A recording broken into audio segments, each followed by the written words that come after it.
Deborah put up with you for 49 years. My wife's like, if you can continue to do these things, it's gonna, I don't know. 49 years, 3 children, 3 granddaughters. You have a BS degree, which most of us know probably are good at BS. That's exactly what it stands for. But a couple things that I really like. Your first business license at 12 was a trapper, bad check collector, security officer, Arctic explorer, pipeline teamster, wholesale, grocer to bush villages, publisher, beauty supplier. Didn't help. I used to get a manicure every week.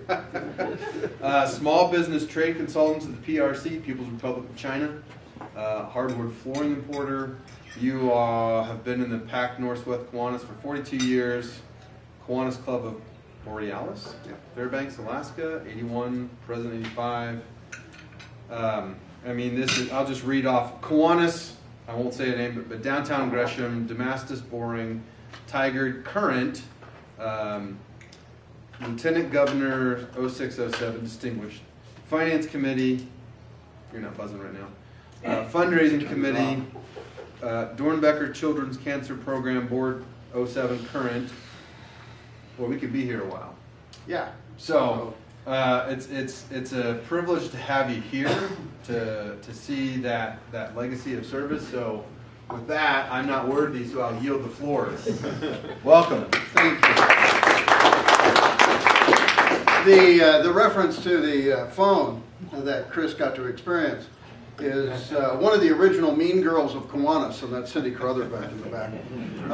Roughly 20 years ago or so, I happen to be the finance chair of the Pacific Northwest District, and for a number of years. And every time I would stand up in front of the whole group at convention, Cindy and a group of horrible women would sit in the back and they would text me and make my phone buzz for the entire financial presentation.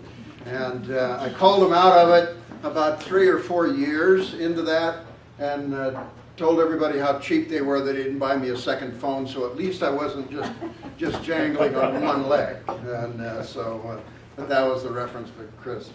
Yes, 42 years of absolute wonderful Kiwanis moments. And for the last 18 years, I have been on the board of the Kiwanis Doernbacher Children's Cancer Program, and that has provided a great deal of wonderful moments and sense of purpose. And it will be part of my personal legacy in hopefully having an end to children's cancer. And again, the Kiwanis Club of Redmond, we're partners in building the bridge to end cancer in children forever. And again, we have some in-house partnerships. Central Oregon Pediatrics Association is the oncology department for children here in Central Oregon, and they are an integral part of Doernbacher Children's Hospital, and so the sustaining partners. And the number of times that a child goes to St. Charles or to COPA, they are in contact and intimately involved at Doernbacher Children's. Legacy. I'm going to mention the word legacy a lot. The consequences of what we do now will outlive us. Lots of definitions. What can I give that the world needs? And legacy is what we put in motion for the future. You, Redmond Kiwanis, have a fabulous legacy here in Redmond going back to 1937. And there's some numbers here. And your 1966, your foundation started. Oktoberfest. I was fortunate enough to be your keynote speaker at an Oktoberfest, maybe 8, 9, 10. It wasn't Rock Fest, it was Oktoberfest. And in a joint fundraising operation with COPA. And that was a wonderful experience that I had. Again, in your 2006 annual Vinters Dinner, which Deborah and I are really looking forward to attending. How did Kiwanis legacy with children's cancer and the Kiwanis and Doernbacher Children's Hospital? These two guys, Gene O'Brien and Hubie Newton. Gene was governor of the Pacific Northwest from 87 to 88. And You remember the Children's Miracle Network telethons? Anybody? Where we'd get on TV and, yeah, you know, our 3 seconds of fame, calling people. Well, you know who started that? That was a couple of young people from the Andy Williams show, Donnie and Marie Osmond, and John Scheider, who drove the General Lee in Dukes of Hazzard. And their one commitment was they thought collectively that an individual could make a difference. And for me, that pretty much defines my 42 years in Kiwanis and the over 100 years that Kiwanis has been in existence. And we started at the Children's Miracle Network in 85, 86. We asked, what else can Doernbacher, what do you need? And they said, well, we need pandas. We need pediatric for newborn transports. At the time, I thought they looked like beer coolers for kids. And it was, so in a newborn we needed absolute kind of treatment for life-saving. This was Lifeline, and it still exists today. And then in 89, 97, if you can imagine, if anybody here during the pandemic had to leave one of your family members at the hospital because you couldn't go in. Imagine back in the 80s and early 90s, your child needing a bone marrow transplant and they had to go to Seattle or San Francisco without you. And so it was impressed upon Gene and Hubie that we really needed a bone marrow transplant unit in the state of Oregon, accessible to all children in the state. And so Kiwanis, we raised the money, put it in, only they didn't remember, nobody knew how to operate it, so they came back to us and asked if they could hire somebody to learn them how to plug it in. And I was at Lincoln City, and one of the ladies, Kiwanians of the Lincoln City Kiwanis Club, raised her hand. She goes, I was that person that Dr. Ted Moore taught how to operate the bone marrow transplant unit at Doernbacher Children's Hospital, and it still is the only bone marrow transplant available in Oregon. But then Dr. Leonard Johnson came to us and said, I really want to end cancer in children. And there's only one way to do that, and that is to train new pediatricians to be the next generation of physician scientists to end cancer in children forever. And so that was in 1998, and that's when we started the Kiwanis Doernbacher Children's Cancer Program. And legacy. Anybody ever know where the word Doernbacher came from? Well, this guy here, this is Frank Silas Doernbacher. He was a furniture manufacturer, grew his company in Portland, Oregon to the second largest furniture manufacturing company in the United States.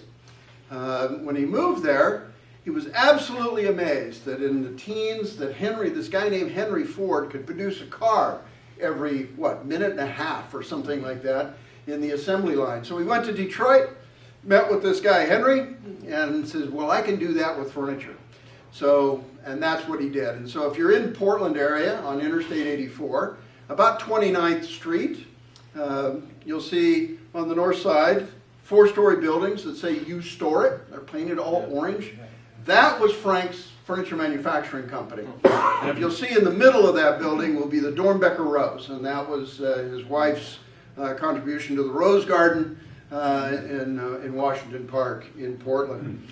But when he died in 1921, he left as his legacy to his children, Edward and Ada, to do something for children without regard to social or economic status. And in 1921, that was a pretty revolutionary kind of thought. And they decided, well, we're going to build a children's hospital without regard to social or economic status. And to this day, not a single child has ever been turned away from Doernbacher Children's Hospital due to social or economic status. And I'm personally pretty happy about that. This is the front page of the Oregonian, December 23rd, 1927, of the castle on Markham Hill for sick children. And it says, magic of the most benevolent sort goes on there, and it still does. And I think Frank would be pretty pleased with what his legacy has become 100 years or so later, and this is, of course, what Doernbacher Children's looks like. We talk about a lot in Kiwanis, and especially in the individual Kiwanis clubs, about keeping our money and our fundraising local. Well, 4,351 times last year, a child from Deschutes County went to Doernbacher Children's Hospital because they couldn't be treated anywhere else. And one of the wonderful things about Doernbacher and other hospitals, especially in the Pacific Northwest, at Seattle Children's and at BC Children's, it's only about the care of the child that matters. So if there is a clinical trial or something that's going on at Seattle Children's, your child goes to Seattle Children's. There's no competition for patients. It doesn't exist. All they want to do is cure whatever it is that affects that child. And so of the 280,752 visits that were at Doernbacher Children's last year, 4,351 came from Deschutes County. And I needed to define a visit. If a child is there and stays for 6 months, that's one visit. If they're there for 1 day, that's one visit. So I can't tell you, I don't know how many individual children, but I do know that 280,752 times last year. This is Leonard Johnson, who is the physician-in-chief at Doernbacher Children's, who presented to us the concept of forming a fellowship program, and I'll let you read his quote. He's long-winded, but the one thing about Leonard is he passed a few years ago and had many, many international accolades to his credit. And the unveiling of his portrait in the Vay Center at Doernbacher, and another Kiwanian, Jim McElhaney, and I had the opportunity to attend. And across the way, a couple of fingers were being pointed at us, and his wife, Leonard's wife, and his son came over. And she gave us both great big hugs, telling us, and it still gets me, telling us that of all his accolades and accomplishments and awards, he felt that the relationship with Kiwanis and the establishment of the Kiwanis Doernbacher Children's Cancer Program, Fellowship Program, was its highest mark. And it still gets me. So what is it? What is it that we do? Cancer still takes the lives of more children in the United States and Canada than all other diseases combined. I'll let that sink in. All other diseases combined.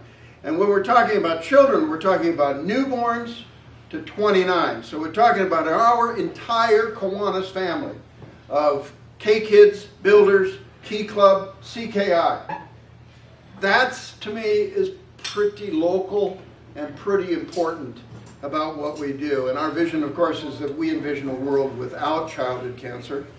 And the mission is to fund and to educate and transform pediatric doctors into physician scientists. And you wonder, who are these people? Who are they? And they are already past all their boards. These are pediatricians. They've gone through medical school and residency and have decided somewhere in there that they want to apply, and hundreds apply for the 2 Kiwanis fellowships at Doernbacher every year, to go another 3 to 4 years to become the absolute world's best in pediatric oncology and hematology and blood disorders. The competition is intense for these 2 fellowships. And it just amazes me, here just 3 years ago, Dr. Evan Sherrick, who's the head of the fellowship program, had to really put her foot down. These fellows cannot work in the lab or in the hospital more than 80 hours a week. You can't do it. You have to have a life. There's 168 hours in the week. Yes, I know you're going to spend another 40 to 60 hours at home on the internet, writing articles and that kind of thing, but all I can control is the amount of time you actually spend in the hospital or in the lab at 80 hours a week. Every single child that is diagnosed with cancer or a blood disorder is treated by our fellows. Every single one, because that is what they do that first year. And their 80-hour-a-week job is to treat all of the children who are diagnosed that come through that hospital. And regardless of where they go 3 or 4 years later, they are still in contact with that child, because the history and the research of that child's effects, the long-term effects of treating cancer and blood disorders, is forever monitored. And I'd like to introduce you. These are our 2 first-year fellows, Lori and Ruhi. We had the opportunity to meet all of these at Kiwanis Day at Doernbacher, which I hope you, some of you may have viewed. We live streamed it. It was on April 15th.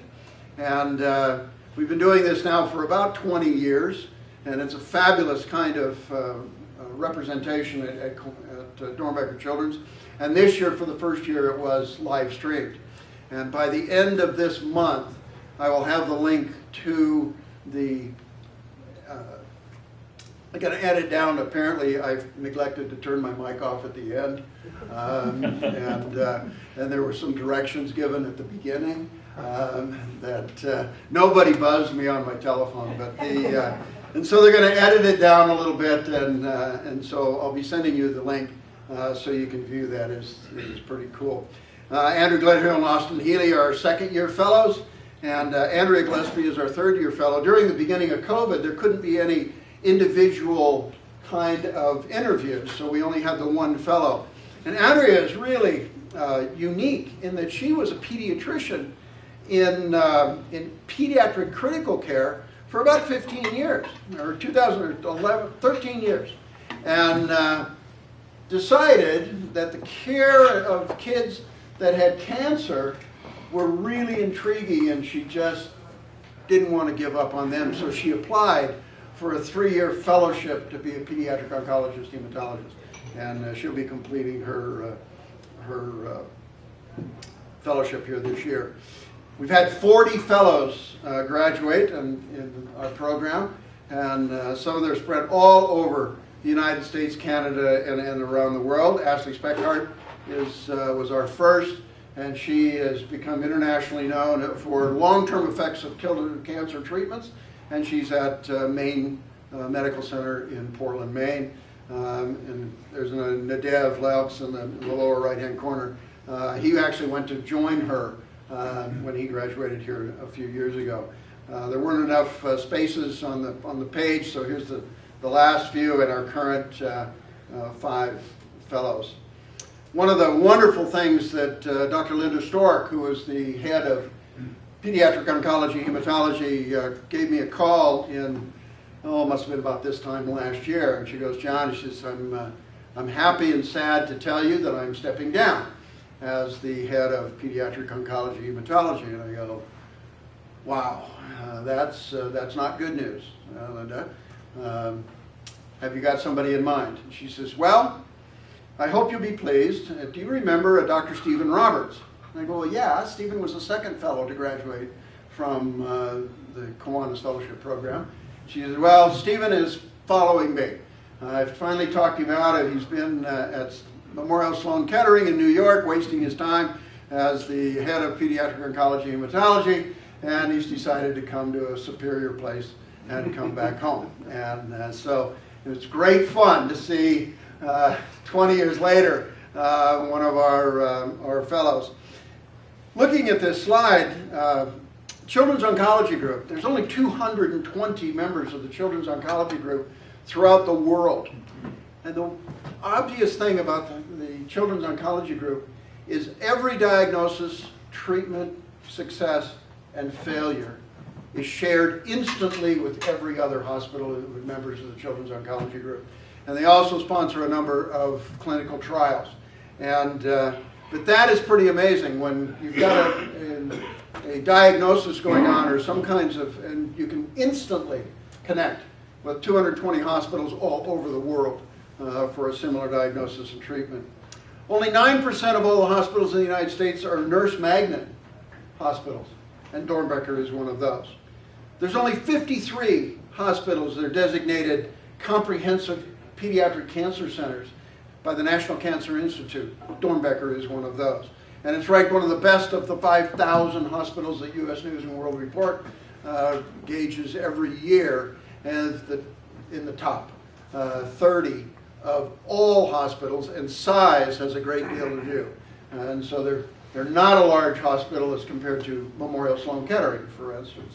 And so they are, but they're 30 out of 5,000, I think, is a pretty fair number. So why do they come to OHSU and Doernbacher Children's Hospital? Brian Drucker, in 2002, discovered the wonder drug Gleevec. And if you take do you have a van?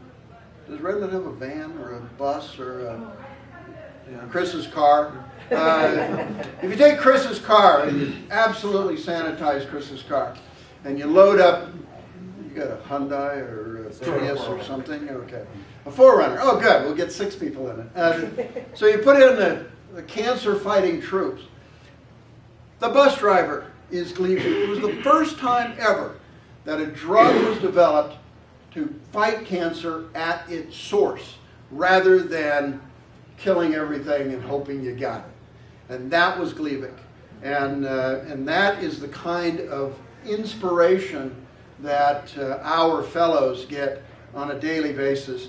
Brian is also on President Biden's Moonshot, Cancer Moonshot program, which was just financed by Congress, one of those rare bipartisan kinds of things. And they actually funded it. They didn't break their arms patting themselves on the back to pass something and then not fund it. And so this is to end cancer in children as we know it. That's the premise. Another absolute from 2002 until 2018. This is the design group for the new drug Chimera. And if you'll see the tall guy in the back, first the lady in the blue coat right here. This is Dr. Evan Sharrock, who reduced everybody's hours to 80 at the fellowship program. And then Bill Chang in the back, 2006 fellow. Chimera is the drug that allows us to take a blood draw and alter your immune system to recognize cancer as a threat. And that is a really significant, without damaging anything else, because it is using our own immune system to recognize cancer. Cancer is really, really sneaky in adults, in adolescents, and in children, in that our own immune system does not recognize cancer as a threat until it is full-blown and we can actually diagnose it. And Chimera is being tested at a blood draw at birth. And one of our fellows, who is currently at the University of Utah, that's his target, is to identify markers at birth that are predisposed to cancer, and then through immunotherapy and drugs similar to Chimera, can actually attack it. And I'd like to show you this little video here. There we go. This is called the CAR T cell. And this little guy right here, that's part of our immune system of a CAR T cell. This thing here, this is just a cold virus. And what it's doing is it attaches itself to him and injects into some kind of proteins.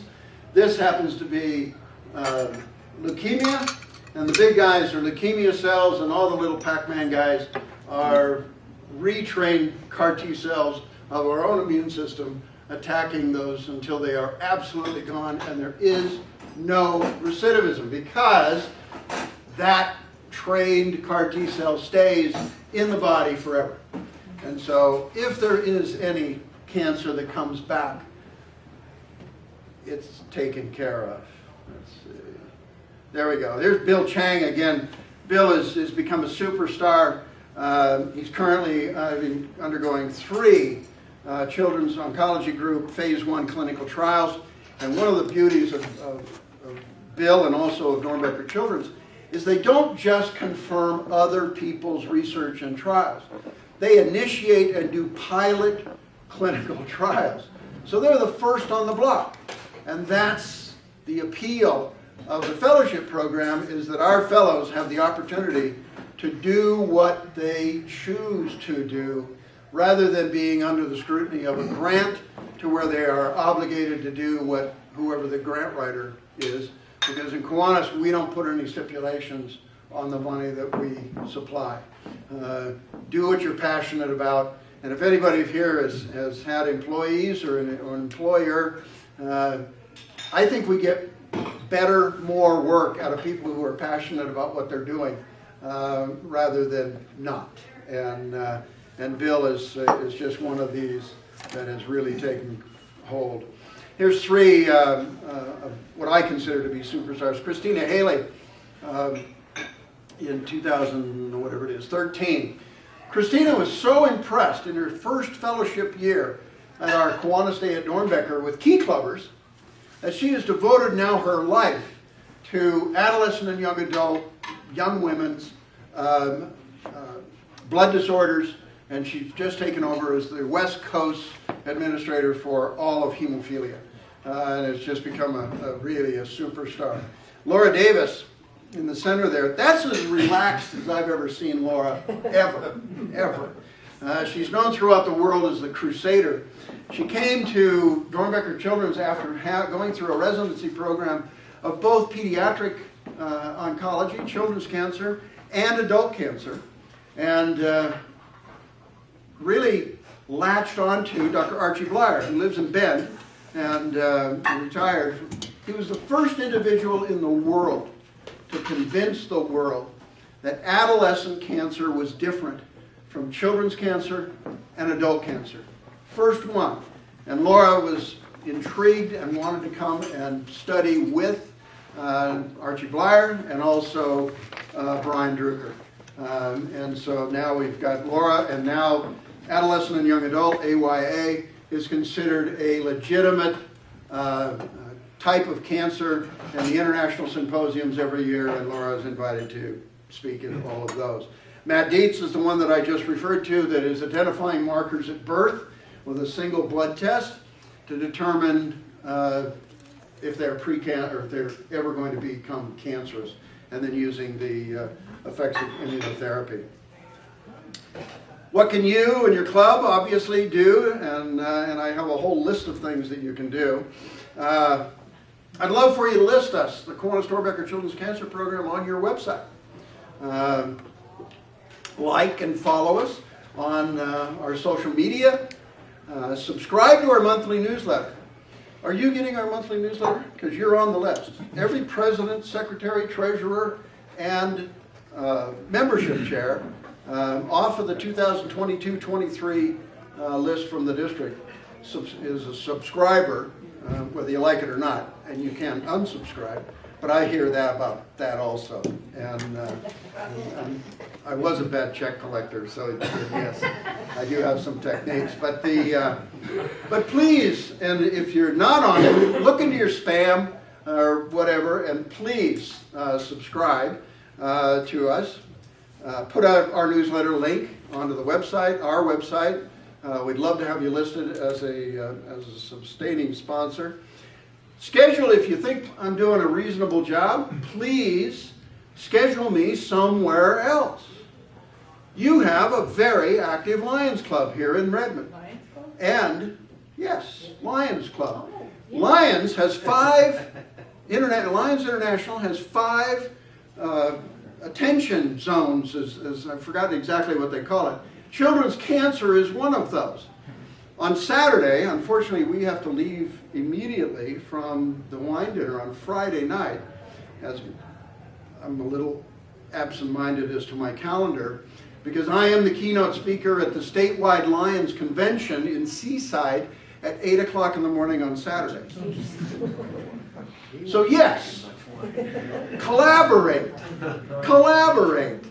Rotary, our fellows in their second year, go to Tanzania, Africa, to fully understand that their research is not confined to immaculate hospitals in the United States and Canada and throughout the world, and to make sure that they understand that the research that they're doing is global. And the Tanzanian hospital that they go to is a Rotary hospital. So we are collaborating whether we want to or not. And yes, I know, Lions have all the fun, Kiwanis does all the work, and Rotary gets the credit. I know. I know. Involve your key clubs. There's folders back there that the Children's Miracle Network still exists, and through Doernbacher Children's Hospital, you've got professional fundraising opportunities to take care of. There's also some pledge cards back there. If you want to be a subscriber to our newsletter, fill out the pledge card. There's also a 2023 hero pin that if you fill out the pledge card, you get one. If you don't fill out the pledge card, you don't. I mean, it's pretty simple stuff. And again, here's the Kids Making Miracles, and the flyers are back there. I don't know if any of you remember Frank Morehouse. Frank, when he was lieutenant governor, when he was governor-elect, he and I were riding to somewhere, and I asked him, I says, "What's your governor's project going to be, Frank?" And he goes, "I don't know." And I said, "Well, you know, I'm pretty involved with children's cancer, and I think that might be a suitable governor's project for you." And then he related the Penny story when he was the administrator of Rogue Valley Medical in Medford. He was one of the first individuals involved with like MRIs and imaging and that kind of thing. And he befriended a young 12-year-old girl named Penny who died of a brain cancer. And today still, even though 80% of all cancers are cured in the United States, brain cancer is still at 50-50. And so he made a promise and a pledge to Penny, and I designed this medallion for Frank.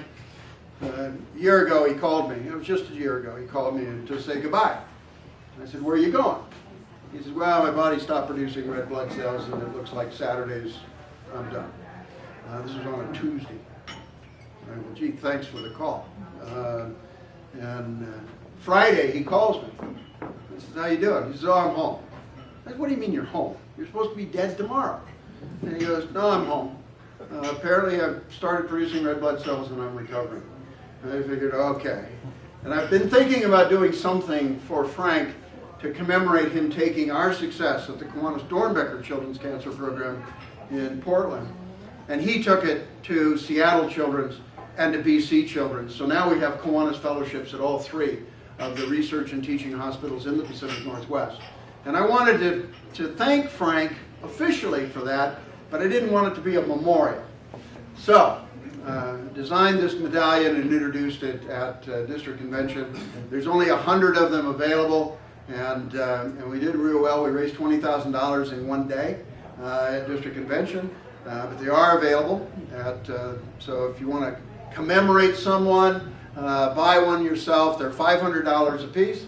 And all of the money goes to either Doernbacher Children's, Seattle Children's, or BC Children's Fellowship Program if you choose. Again, we just had Kiwanis Day at Doernbacher. It was terrific. And wouldn't it be something if when we wear our Kiwanis apparel, nobody asks us what Kiwanis is, but they walk up to us and say, "Thank you for what you're doing to end cancer in children. How do I join that?" And I believe that membership could be tied to what we're doing on a global scale of ending cancer in children. And I've given a number of membership programs surrounding this membership theme, and we've been successful. So I'd be happy to do that at any group or organization. And I'll end with this. This is Dr. Dana Brainerd, who's the physician chief at Doernbacher Children's. He believes that within his lifetime, the research that Kiwanis Fellows are doing, there'll be an end of cancer, bring an end to children's cancer. And I just saw him here at Kiwanis Day at Doernbacher, and I reminded Dana, I said, "Dana, you are a few years younger than me. I would appreciate it if you would just sort of get off your 80-hour-a-week deal and end children's cancer in my lifetime." So I would appreciate that. So I want to thank you for your support and attention, and I'd be happy to answer any questions that you may have.